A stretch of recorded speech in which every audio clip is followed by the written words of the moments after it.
Hello everybody, good afternoon and welcome to this Members Week event. I'd just like to start by introducing myself. For anybody that doesn't know, my name is Susan Ayall and I am the Membership Development Manager here at RSS.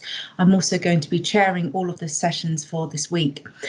So before we begin on the presentation, I just want to run through some housekeeping rules. So please could you make sure that your cameras are switched off and that you are your microphones are on mute. We are very privileged to have Guy Nason presenting with us today and Brian Tarran. And the way that it's going to work with this session is we'll hear first from Brian, and he'll have his presentation, and then we'll have Guy's presentation. And at the end, we will reconvene and I'll be able to take any questions that you may have. If you do have a question, please type this in the comments box or raise your hand. But please try to refrain from asking those questions during the presentations and just wait until the end for the question and answer session. Okay, so that's all from me for now. I'd just like to hand over to my colleague, Brian Tarran. Thanks, Susan. Do you want cameras off for presenters as well, or cameras on? Any preference? I mean, I'm not looking my best today, but could you please put your camera on, Brian? Okay. Thank you. Yeah, I will do. Okay, hi everyone. Let me just get my presentation slides up. So I'm the editor of Significance magazine. Significance is obviously a benefit that you get as a member of the Royal Statistical Society, and also if you're a member of the American Statistical Association as well. I've been editor of the magazine since 2014. And this presentation, the slides were actually put together primarily by Mario Cortina, who is the chair of our editorial board. Mario put them together for a talk he did at UCL, but I've edited them down for today's talk. I will apologise in advance if you hear any barking dogs or children running around in the background. I'm in the role of lone parent today when my wife's at work. So anyway, so hopefully, if you've been a member of the RSS for a while, you will hopefully already received a copy of Significance, and hopefully you've read it and enjoyed it. If you're a new member of the RSS, well, I hope you enjoy it when you receive your first copy. We want Significance to be something not only that you get as a member that you read and enjoy, but also something that you feel like you can contribute to. Now, I should say you do not have to be a member of the RSS in order to write for Significance. We do require you to be a member of the RSS if you wanted to sit on the editorial board, for example. We have 10 members of the RSS, 10 members of the ASA who sit on the editorial board, and their job is to work with me to construct the content for the magazine and to set the direction, the editorial direction of the magazine. Their primary role is to review articles from a statistical perspective, because I'm not a statistician, I'm a journalist. My background is in local newspapers and magazines, so I'm there to work with authors to help construct a story around the article, around the analysis, and the editorial board helps get the analysis into the right shape.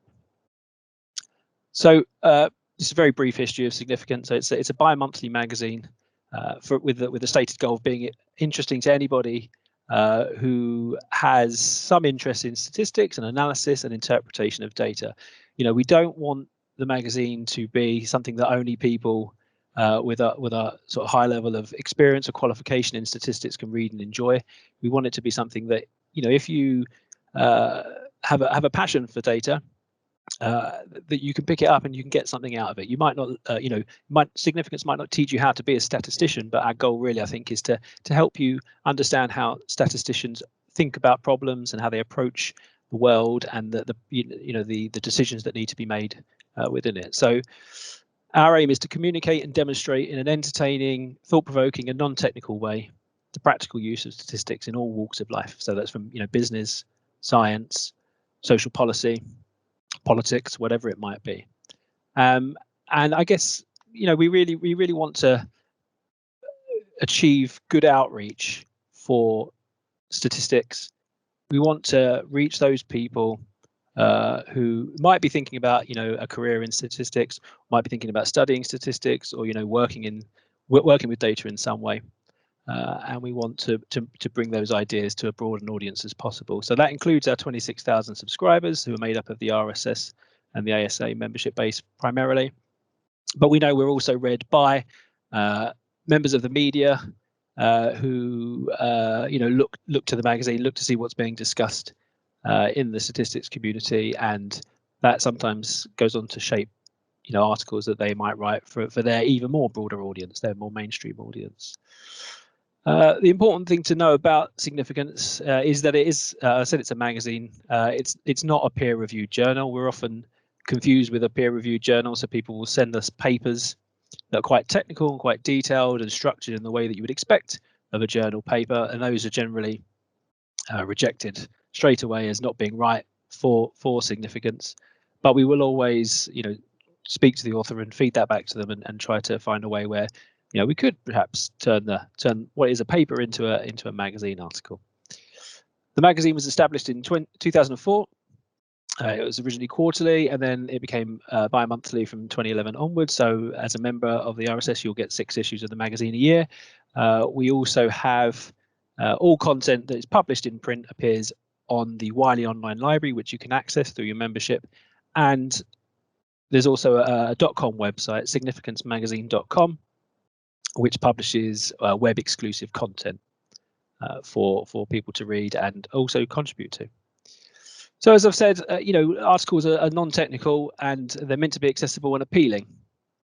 And as well as promoting the discipline of statistics and covering topics that are of interest to statisticians in their daily lives, we also want to feature things like reflection on statistics in the news, case studies, or reviews of new areas of statistics or new methods that are being developed, but with a focus on showing how those methods can be applied to sort of real relatable problems that people might experience day to day.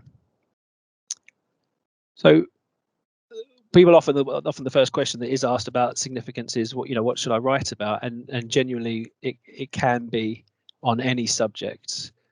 So in the slide there we've listed some recent examples, things about statistical graphics, plastic pollution, World Cup. James Joyce's novels is something that Mario's written for us before and is particularly fond of.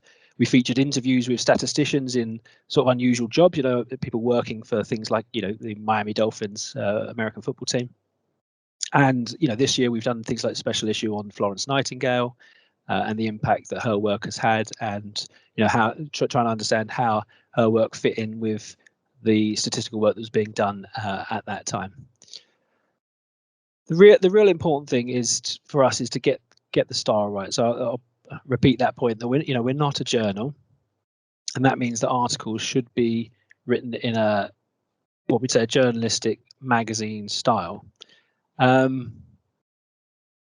People often ask, well, what does that mean? How do I do that? I'm not sure. I've not written in that style before, but I always say to them, I don't think there's a particular secret to it. We all, generally speaking, enjoy reading newspapers or general interest magazines.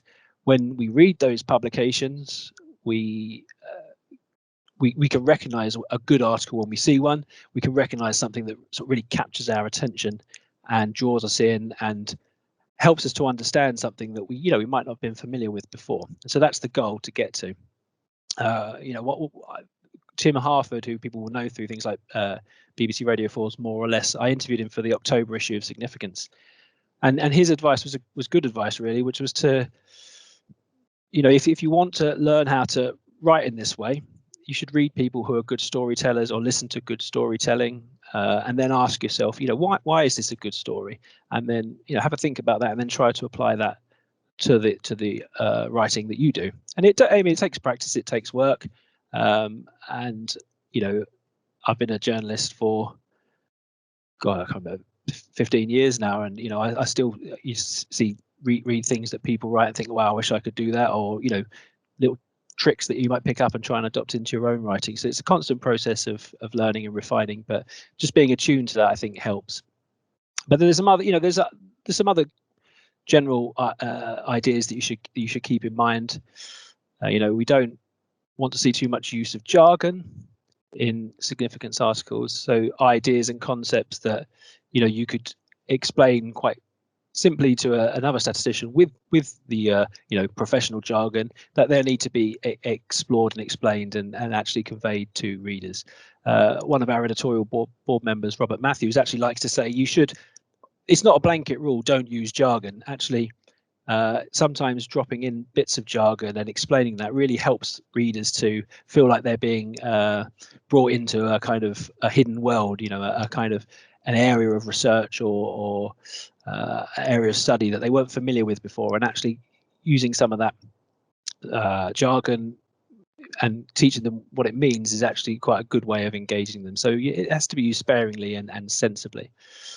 The other thing to think about is always the structure of the article. There's always good stories always have sort of a nice circularity to them. Where you start with a question, an anecdote, or something that engages the reader and makes them relate to the topic in question, and that you circle back to that at the end. You give people an opportunity through the reading of the article and the conclusion of the article to reflect on how far they've come, how much they've learned through reading.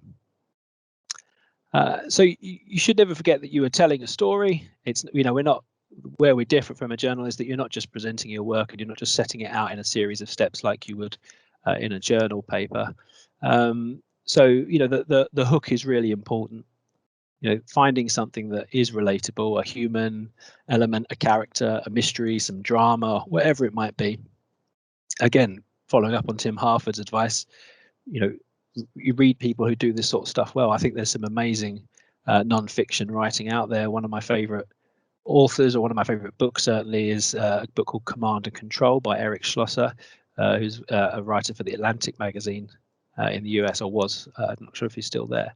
But he wrote a book about nuclear weapon safety systems, and I would never have thought that I would have a particular interest in nuclear weapon safety systems. But the way the story was told, wrapping it around this human drama of the 1980 Damascus Titan missile explosion, it made quite a deep and technical exploration of this subject. It made it absolutely riveting. So I would recommend that book as a good place to start. And in all good stories, you don't lose focus of what it is that you're writing about.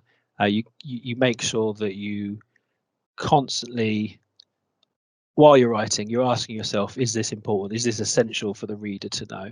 And you focus only on the essentials to make sure that you're bringing the reader along with you, especially if it's a subject they might be unfamiliar with or didn't think they had particular interest in before. So having a strong through line, a strong thread is really key.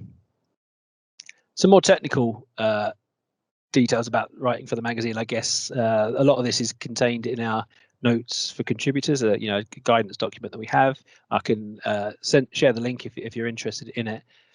We don't want we want figures and tables and things that are necessary to illustrate the article and the story that's being told, but we don't use too many of them. We want to make sure that the magazine, when you pick it up and read it, that it feels digestible. It feels it doesn't feel impenetrable. So we like to keep these things to a minimum, make sure the page is designed well so that it encourage people to sit back and read.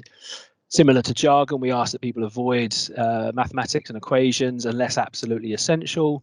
So Mario gives the example here about, obviously your article could be about an equation. I think the important thing here, like jargon, is that if you're going to use these things, that they're not just presented and then it's not just assumed that the reader knows what you're talking about. You have to spend some time explaining how the equation is put together and what it means and what it does, to give the reader a general sense, even if they might not necessarily understand in detail or how to apply it themselves. Obviously, we have different rules and requirements on sort of data sources and references that you can use. I mean, any data sources and references that you do use, we obviously want to see the references in there, especially data sources. We want people to be able to pick up the articles and go away and maybe explore the data themselves. But you can use things like Wikipedia entries, website data collections, that sort of thing. And obviously illustration is important. You don't have to provide your own photos and artwork and things like that, but if you've got something in mind, always share it with us, because part of a great magazine article is the visual element of it, and so text and images should work together as one to sort of engage the reader and draw them in. So I think that one thing to consider if you're thinking of writing for significance and you don't know where to draw that line of accessibility that we require, is to actually ask around family or friends, people who aren't statisticians, to review what you've written, to see if there's anything in there that they have questions over or that they're confused on. And if you can then answer those questions in a second draft, I think that obviously when the article is submitted to our editorial board, it's likely that those same questions aren't going to come up. Certainly likely that I'm not going to ask those same questions, because, as I say, part of my job is to try and be that general reader, the person who doesn't have an in-depth knowledge of statistics, and to try and shape the article in such a way as that it is still relevant and engaging for the non-expert reader. A bit like a journal review process. It's important that once the editorial board reviews an article and those comments go back to you, you make sure you address all the comments made by the reviewers, even if it is to sort of disagree with a suggestion that's been made, or say something like, if you feel that it's going to take the article in a different direction to that which you intended, that's fine. But I know from working with the editorial board now for a number of years that they put a lot of time and effort and care into the work that they do for the magazine, and it's nice for them to know that you've sort of read and engaged with the comments and considered them, even if not all of them can be taken on board. So speaking of the editorial board review process, we have two members, usually one or two members of the editorial board who look over each article. It's not peer review, although technically the articles are reviewed by your peers, but I think that the term that the editorial board often uses is a statistical sanity check, basically, or a statistical health check, just to make sure that questions that a statistician would ask can be answered in the actual article that's published. As Mario says, it's a process similar to what you go through in a journal, though the reviewers do understand that it's not peer review. And so the sort of questions you ask will be different in that regard. Articles will be rejected by the editorial board if they think they're wrong or too technical, or that there's not really an engaging story there. But often, it takes a few revisions for the story to come out. So that's not necessarily, we don't necessarily reject all articles out of hand if the story's not quite right at the point of submission. The only thing that would really get it rejected, I guess what a journal would call a desk reject, is if it's if it comes to me and it is just a journal paper with lines and lines of mathematics, and I just don't really see how it could be applied to this significance format. So again, that's the point there: too much technical detail, mathematics, a lack of story and story structure, lack of wider relevance. So as Mario says, some of the more theoretical areas of statistics are not really appropriate for significance, because it's going to be hard to try and relate those to examples that general readers will be able to understand what it is that you're trying to get across. So if you are interested in writing for significance, you can obviously pick up any issue of the magazine and see examples of the kind of articles that we're interested in. We've highlighted a few in this presentation of articles that we think are really stand out and the ones that are worth reading. Many of them are actually part of our young writers competition, or it's now the early career writing competition.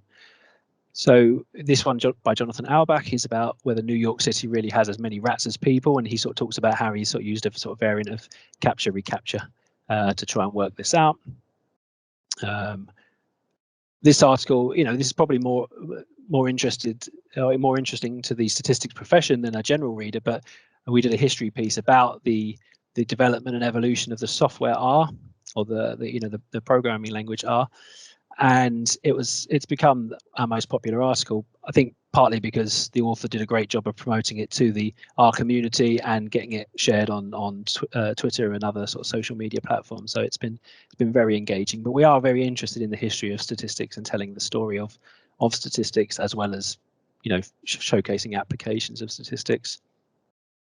This article here by Letitia Smith is another example from our writing competition, which was sort of a bit of analytics, text analytics, scraped from online recipe sites to try and group together recipes with similar ingredients to help sort of streamline shopping and meal plans for a week. And again, this is another article that actually did emerge from our writing competition, but it needed a bit more work, so it was developed over a few months. And this was again text analytics on albums of the year over several decades to sort of figure out whether albums of the year have become more positive or more negative in their lyrical content. So I'll close quickly with some recommendations. So obviously read the magazine. I hope you do, and I hope you enjoy it. We're always keen to hear from readers. So if there are things you like and you'd like to see more of, do let us know. If there are things that you like and you'd like to write yourself, then definitely get in touch. Author guidelines I mentioned earlier, they're at significancemagazine.com/contribute, but I can email them directly to you as well if you'd prefer. And really, just if you've got an idea and you want to discuss it with us, come to us to ask. We're always happy. You don't have to come to us with a fully formed idea. It can just be an outline, or I've seen this thing in the news and I'd like to discuss it from a statistical angle. Then do get in touch. Happy to discuss with you and figure out how we can make it work for significance. But I think the important thing to keep in mind is we want to tell engaging stories. We want to get people interested and excited and enthusiastic about statistics. So if it's something that really fires you up, that's something that you really passionate about and want to share, then there's probably going to be an engaging story there for us, and we'd love to hear from you and discuss it further.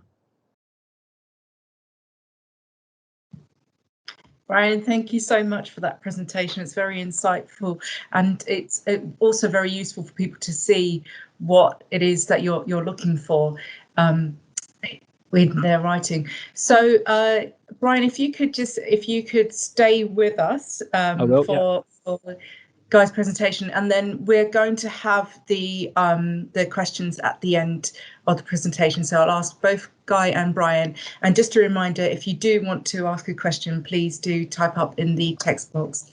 Okay, I'm now going to hand over to our guest speaker, Guy Nason. Thank you. Hi, can you hear me okay? Yep. All right, great. Can you see the screen? Yeah, I can see it. Now, can I make this full screen? This is a challenge. There we go. All right, good. So this segment is going to be about different kinds of publications than Brian was talking about, and a set of meetings that the RSS holds called discussion meetings. I'm currently chair of the research section of the Royal Statistical Society, and I'll explain what that is a little bit later on. My day job is at Imperial College in London. So here's a kind of overview of what I'm going to be talking about. One of the things that the Royal Statistical Society is, and of course it's many different things, is it's a learned society, and it's been that for a very long time. And so one of the things that we do is produce academic output of various kinds. So this little presentation talks about the journals. So these are the academic journals / scientific journals of the Royal Statistical Society, and there are currently 3, A, B, and C, and collectively they're known as Journal of the Royal Statistical Society, and then Series A, Series B, or Series A, B, or C, and there used to be a D, but we no longer have a D.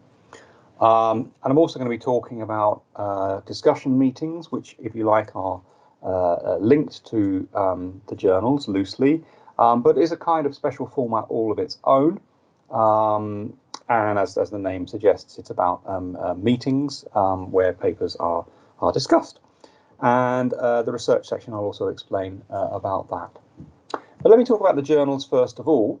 So again, this is the, Brian said significance doesn't really publish academic papers and academic articles. The journal of the RSS does so. And how does it do that? Well, every journal has a set of editors.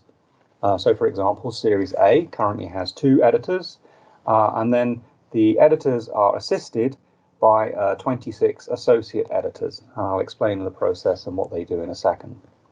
Series B, that tends to have a lot more submissions, and at the moment it has 2, but I think after Christmas that's going to have 3 main editors, and that has 38 associate editors. Series C, that currently has 2 editors and 20 associate editors. And what is it about? What do these journals do? Well, they essentially take submissions, people write articles, academic articles for them, and then there's a process by which people submit those articles to the journals for consideration for publication. But there's an extensive review process that you have to go through from submission to publication. Anyone can submit an article, and exactly the same way as Brian described, it's probably best to read and scan some articles in the journal that you wish to submit to. And that doesn't just go for Royal Statistical Society journals, but of course any journal that you were intending to submit to. So read some articles, scan some articles, get an idea of what kinds of things they're writing at, the flavour, the structure of the articles, and then you'll have a good idea of what you're aiming at before you write your article. In addition, there's a huge amount of information about each journal on the website. Each journal has a dedicated set of web pages which gives clear instructions on how to submit and the expectations that are placed on authors who submit to the journal. And once you actually get to the submission point, there's that link there, which you can use to submit your article, and that's for all series. The journals themselves, in a sense, they're a collaboration between the Royal Statistical Society and the Wiley Publishing Company.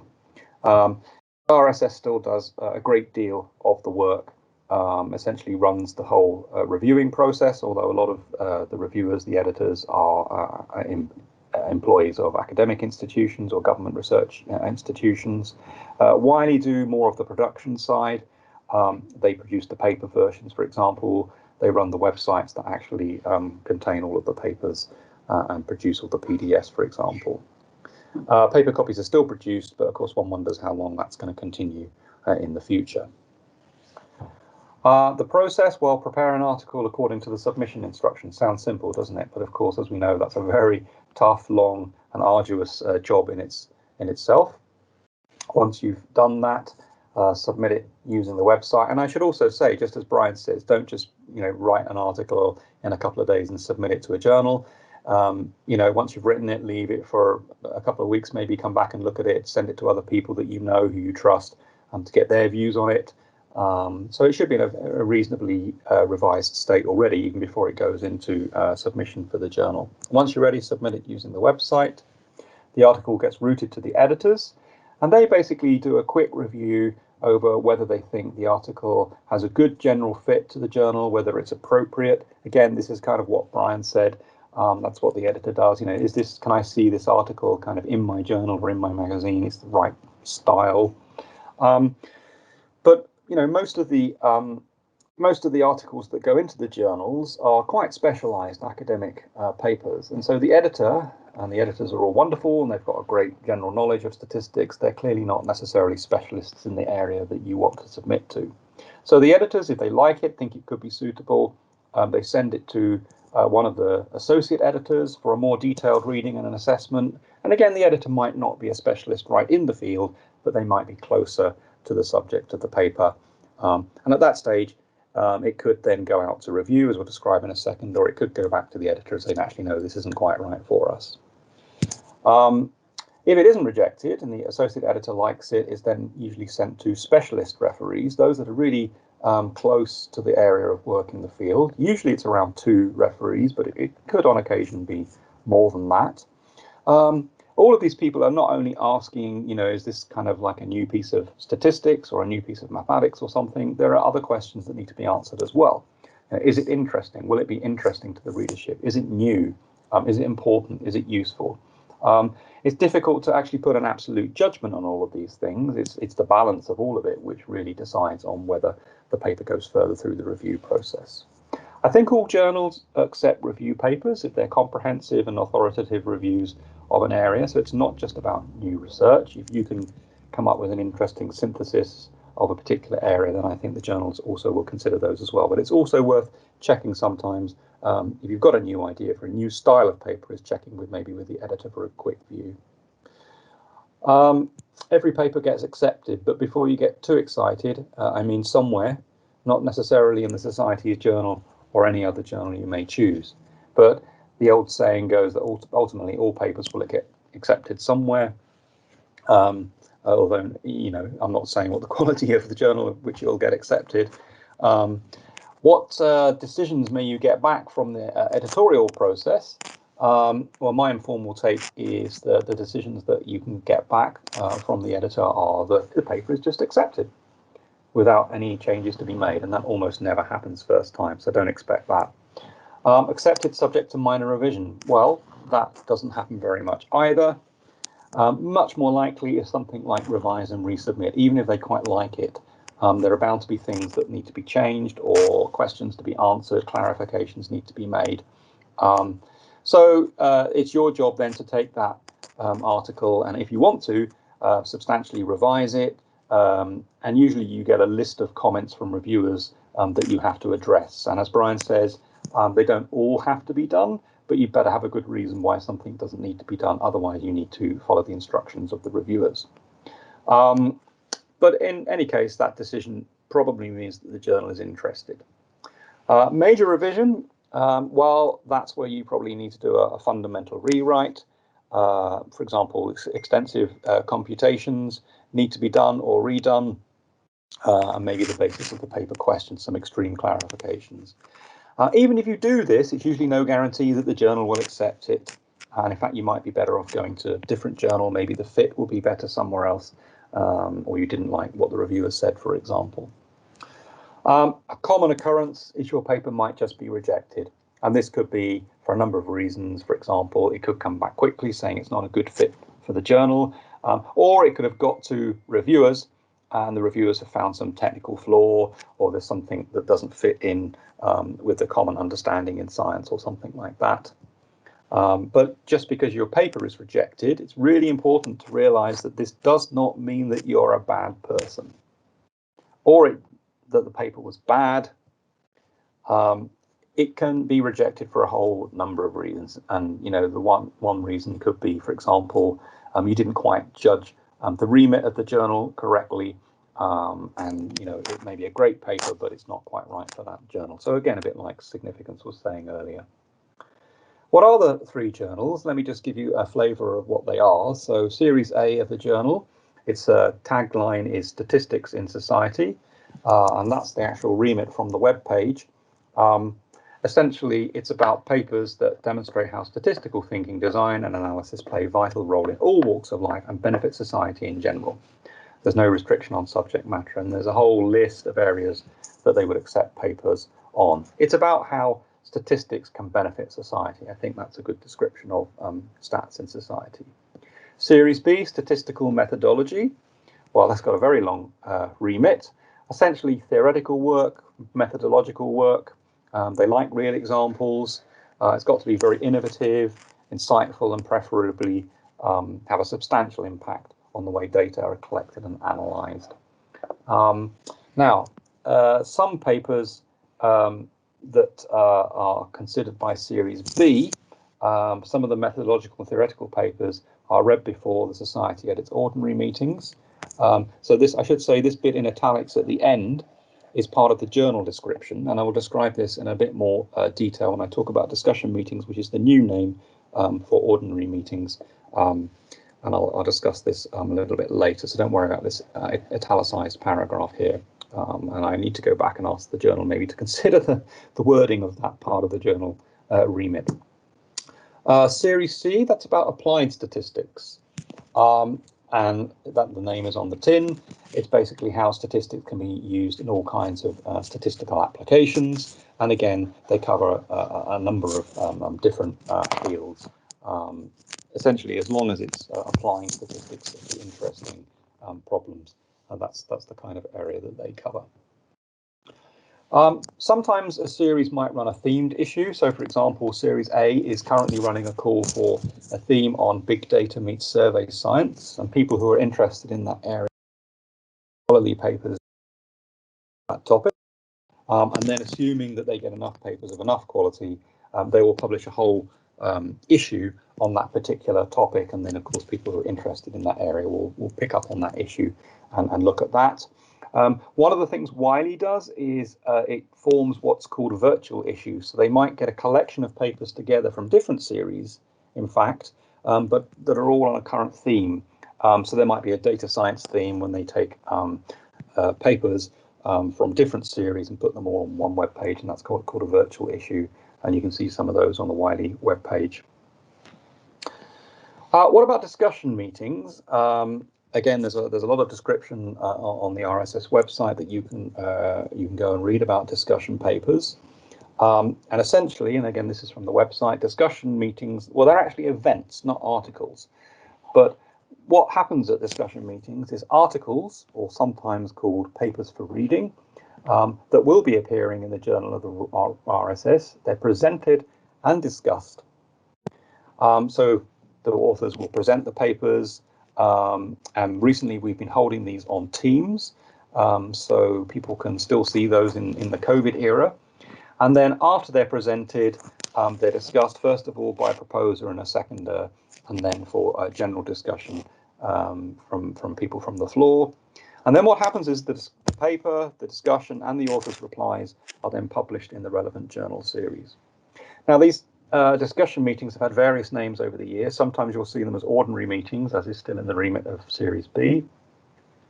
And historically, they're called that because they were the ordinary meetings of business for the society. So, for example, they're not general meetings or annual general meetings, they were just ordinary meetings. And another name that's used for them is read papers, because the paper is read out for people to listen to.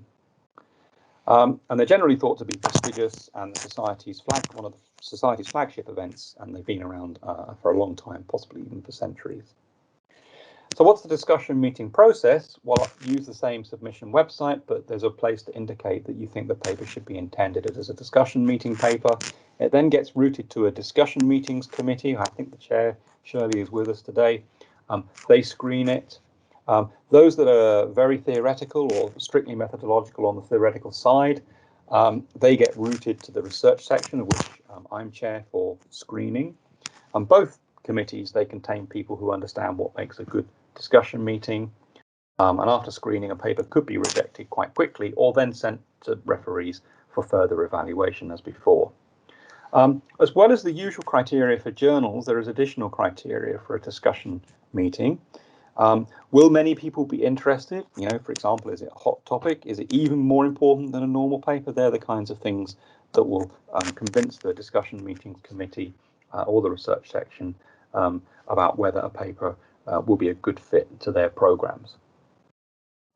Okay, that's all I have to say at the moment on the process, just to give you an overview of what's going on. So thank you very much for listening. And I think I've managed to unshare my screen now. Is that correct? Yeah, that's right. Thank you so much, Guy. That was a very interesting talk. So Brian, as well, you're still with us, yeah? I am. Yeah, okay.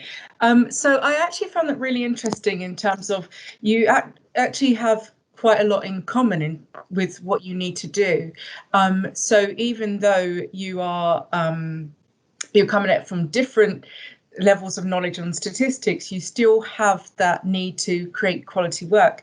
Brian, I just wanted to ask you, you said that with the significance, it's more important for you to get the story across more than, say, the hard cold facts. So if you are presented with a piece of writing that's very kind of fact heavy and doesn't have a lot of what you'd see a lot of story in it, then how do you get that out of the writer, and what is it that you're looking for in order to take it from just cold facts to a story? I think it's about trying to. I always like to think about it when you sit down. Remember when we used to sit down together in a pub or in a restaurant, and you'd want to talk to people about an idea or something, or a story that you've heard, or whatever it is. Most people are really good at sort of finding a way of putting that across so that it focuses on you get across the most important parts immediately. Then if the person who's listening to you is interested, they might ask follow-up questions, and you discuss further, and then you might have a conversation around that. It's really about trying to replicate that in print. So it's not necessarily getting rid of the all the detail, or it's certainly not about prioritizing opinion over facts or anything like that. It's more just about finding a way of conveying it, conveying the information in such a way as that it leads people to want to listen to, or want to read, to want to follow along with it, and not put up barriers to their understanding. Okay, and Guy, similarly, you spoke about how a lot of the submissions will not be accepted first time round. I think you said that it almost never happens, and I just wondered if there were any kind of common reasons for why they're not accepted first time. Yeah, I mean, there's a whole host of different reasons, I guess. I guess a lot of the time a quick reject happens because of lack of fit to the journal. So, for example, something could be just mathematics and not really have any statistical content, and that's not really for a statistical series of journals to publish. Or it could be simply that it's not written very well. Maybe the language isn't very good. It's got grammatical mistakes. I mean, that still happens. But I guess they're the main reasons. I mean, often if there's a big technical flaw, because the editors and the AEs are, I mean, they're au fait with the general area, they might not be up to the minute in the very, very, very, very narrow specific area, and that might only be spotted by a very technical referee close to the area, and that might take a while before that's discovered, because some of these papers are immensely intricate and sometimes long, so it takes a lot of work to get a paper into the journal, just because it has to have an extensive review sometimes. Okay, and Guy, you spoke about the writing having to be the right fit for the publication. So how do they ensure that they are keeping to the right fit? Is it in terms of the style that they're writing in, or is it the subject matter?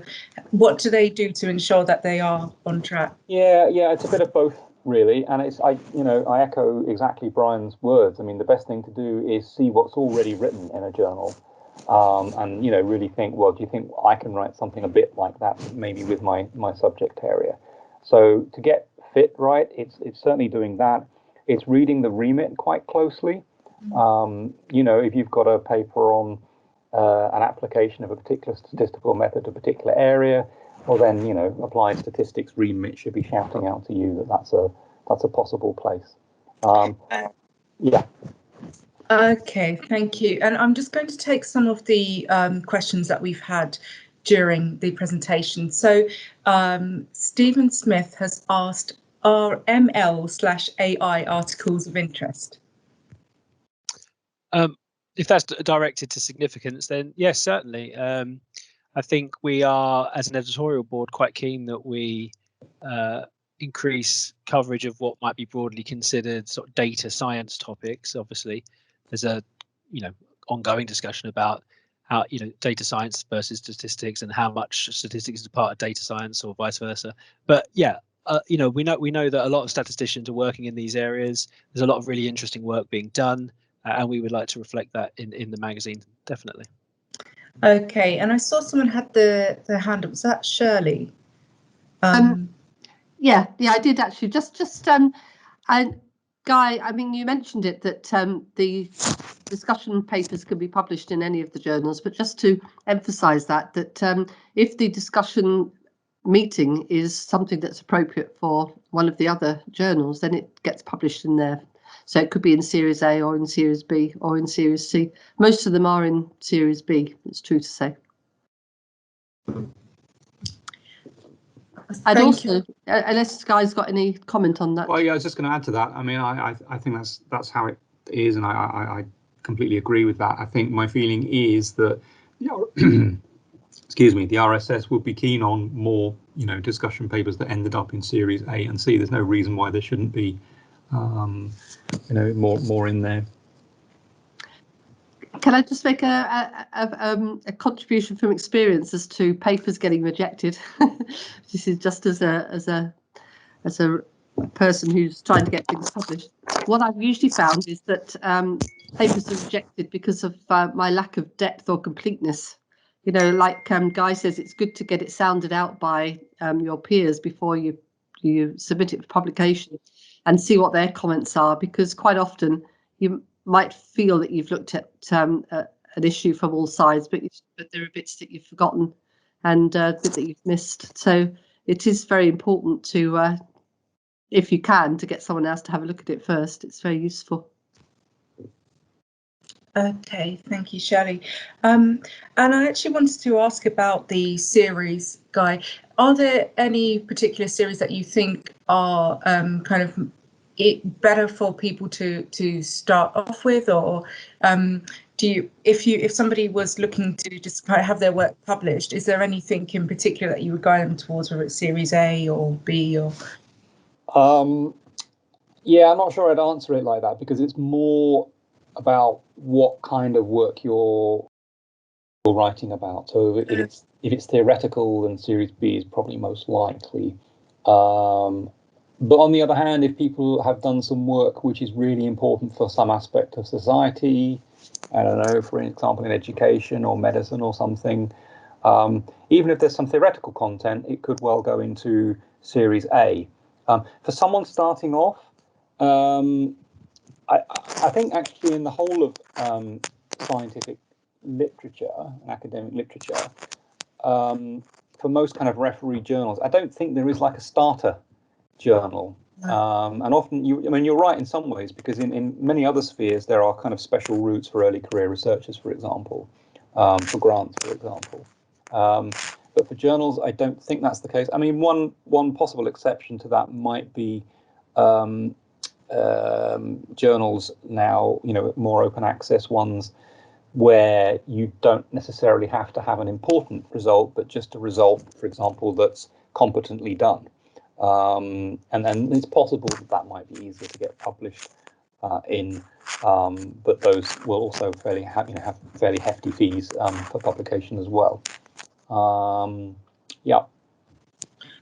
Okay, thank you. And Brian, a kind of similar question for you. So you must have people that are starting out that don't have the same level of journalism background that you have and looking to get published.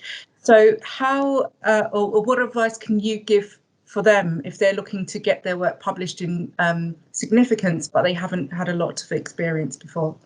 Well, I think just to contact us and to discuss an idea. We will work with the author to sort of try and refine what's presented, to try and get it to that being suitable for significance. Hopefully next year as well. One thing we're looking to do with the significancemagazine.com website is build a bank of sort of regular contributors who essentially sort of create various different blogs that people can contribute to.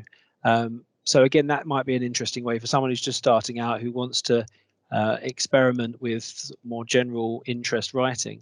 If they want to put themselves forward for that, to drop me an email, because again, you can keep practicing, you can keep revising these things over time. Okay, and that actually brings me to the next question, which is from Stephen Smith. So he asks, for significance, are there topics or areas that are not currently being covered that you would actually like more of? Yes, can I come back to you on that, because the doorbell's just gone and the dog's barking. I won't be a second. This is the magic of Teams. So Guy, while Brian is away, and do let us know if you have any canine emergencies in the background. My canine is out of the house at the moment. But, Okay. there's a question by Richard Saldana. I think I'm not sure if that's directed to me or to Brian. Richard, is AIML to Brian? It was something he said rather casually that AIML is basically data science, and I thought I'd liven things up and ask this question. Yeah, thanks for that. Yeah. Well, you did it yourself. Well, I mean, Wikipedia tells me that machine learning is part of data science, so I don't know. I mean, I don't get my information from Wikipedia, or at least I try and avoid it. Yeah. Well, anyway, we have covered articles. We have published articles around artificial intelligence and statistical methods that might be used as part of that. And so, yeah, there is an interest there, and there's an overlap there. I'm not sure, that I can say for certain that AI is part of statistics or statistics is part of AI or whatever, but it's an area of interest, and I know that there's a lot of sort of commonalities of people working in the spaces. So, yeah. Yeah, I mean, it's a very tongue-in-cheek sort of comment. And I'm working in sort of machine learning, but I'm a statistician. Exactly. That's the sort of thing we're interested in. People, people with stats training, with stats background, who are in these fields, who can write about it. Yeah, do get in touch. We're definitely interested in those sorts of ideas. Thank you. Thank you, Richard, for that. It looks like we may have ignited a little conflict there. So, well, I think it's easily solved by saying that actually everything is data science, absolutely everything, because we deal with data in all different kinds of ways. So then AI and ML is definitely included. Of course, not everyone agrees with that, but it's a good escape route for that. I shall cite you next time, Guy, rather than Wikipedia there, so I don't get shut down. Hey, we've all had to use Wikipedia at one point or another. Don't quote me on that. So actually, Adam just said it sounds like a good significance article in itself. Right. Yeah. The question of data science and statistics. So Steve, this is just in from Stephen. He says, for significance, are there topics? I think we've covered that one. If there's topics that aren't. I think Brian's dog interrupted the question answer or something. Yes, yeah. Denzel got one. He always wants to get involved whenever we have presentations. He's very chatty. Yes, there are. We have a web page where we list sort of topics of interest, which I need to update. So Stephen, if you wanted to send me an email, I'll put it in the chat, and then I'll follow up with you, and I'll send you a list of some things that we're interested in that you might fancy contributing to. Okay, well, I just want to kind of look at the future of where the publications are going as well. So both of you mentioned that you have more of a web presence now than before. Do you think that people are going to be looking for more web-based content rather than the kind of physical copies? Oh yeah, absolutely. It's just the way of the world. And it's not just web-based content; it's because it's apps and phones to a certain extent. I mean, I think paper's going to stay around for a while yet. But yeah, no, it's definitely moving off into different routes. And I think I'm right in saying discussion meetings are now on Teams. But I think in the past they've also been recorded, and you can get them on YouTube, especially the conference ones, I think. So definitely going that way. And do you think that there could be more of a kind of interactive thing? Do you think there could be, for instance, podcasts or kind of thinking about the publications in a different way? Oh, I mean, definitely. I think that's I think people will always like to sit back and relax with a printed thing, right? Whether it's a magazine, a journal, or a book. I think the advantage of online is to look at different methods of content delivery, whether it's video, whether it's podcasts, audio interviews, or some of there's some been really interesting I guess tools you might call them, sort of widgets. I don't know what the right word would be.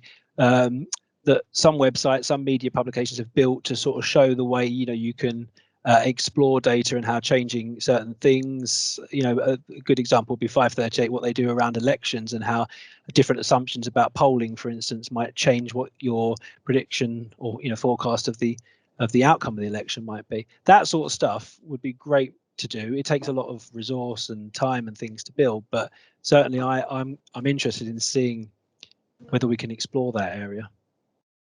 Okay, both of you mentioned as well that you would advise that people, when they start writing, that they start their writing and then go away for a while and go back to it and have that break. What about if they have something that's topical that they think is quite timely and needs to be presented quite quickly? Do you think that they should just go ahead and submit what they want to say for the sake of getting it out there, or do you think that they should go away and still work on it? Shall I take that one, Brian? Yeah, for the journals. Well, let's phrase this another way. There are journals out there not published by the RSS that do go in for publishing things really quickly. So Nature is kind of a good example of that. I mean, it has to be super prestigious and important that they do that for. And I do know some other journals in science which also publish fast-moving stuff. Quite often they tend to be very much shorter publications that are then followed up by longer papers. But the RSS doesn't really go in for that. It's not impossible for a paper to be published quickly, but there's a production schedule for papers to go in journals, so it could be several months. What the RSS does encourage also, though, is you can submit your paper to one of the public research repositories, such as Archive, for example. So you can do that. And then submit your paper to one of the RSS series. And you can publicize that archive publication to other people if you think it's important. You could say on Twitter, this is really important, and see if people pick it up. But it won't be published by the RSS necessarily for a bit of a while. Okay, thank you, Guy. And so we are going to be coming towards the end of the session soon. I just wanted to ask you if you have any kind of general writing tips. So for Brian with significance, and then Guy the publications. So I know that you've both looked at getting a good writing style out of people. So what are the things that people can do if they're not very confident in their writing? What are some of the things they can do to up their skills and just sharpen their writing tools? Right, basically, just keep practicing. I mean, set up a blog. Jot down your thoughts whenever something happens that you have particular interest in or take on, and see if you build an audience that way. I mean, there's no shortage of opinions on the internet, so if you write something that's rubbish, people will tell you, and you can get better, you learn from that and get better next time. One thing I did want to say earlier actually was that a good example for if you're interested in writing for significance, but you've had mostly experience writing for journals like JRSSA. Actually, we've published quite a few articles in significance that are based on Series A papers. So I can, and if people are interested, I can send examples of comparing and contrasting. So you can look at the Series A paper and then what the same author has done for significance. So you can see the difference in approach and the way the author has had to be a bit more selective in what they present and how they've sort of restructured, reordered what it is that they present in order to create that narrative flow. Okay, brilliant. So I do think, unless there are any further questions, I think we will wrap up there.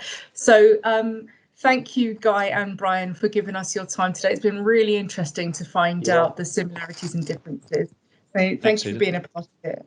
Thank you. It's very nice to see you all. Thanks. Yeah, thanks for the questions. Thanks for listening. Okay. Yeah.